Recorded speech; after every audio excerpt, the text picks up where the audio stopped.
नमस्कार, मी पूनम सावंत. आपल्या घरात आरसे असतातच, पण तुम्हाला माहिती आहे का की ते फक्त उपयोगी नसून ते तुमच्या एनर्जीवरही परिणाम करू शकतात. स्ट्रेस वाढणे, झोप बिघडणे, घरात डिसहार्मोनी निर्माण होणे, हे सगळं चुकीच्या ठिकाणी आरसा ठेवल्याने होऊ शकतं. तर आज आपण जाणून घेऊया की मिररची राईट प्लेसमेंट कुठे असावी, पण त्याआधी समजून घेऊया की मिरर कुठे नसावी व का. पहिलं, बेड समोर.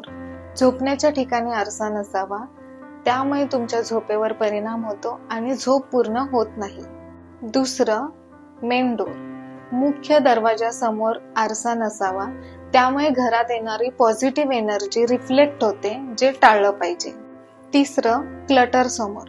घरातील अव्यवस्था आरशात रिफ्लेक्ट झाली तर डिसहार्मोनी एनर्जी दुप्पट होते, त्यामुळे अशा ठिकाणी आरसा ठेवू नये.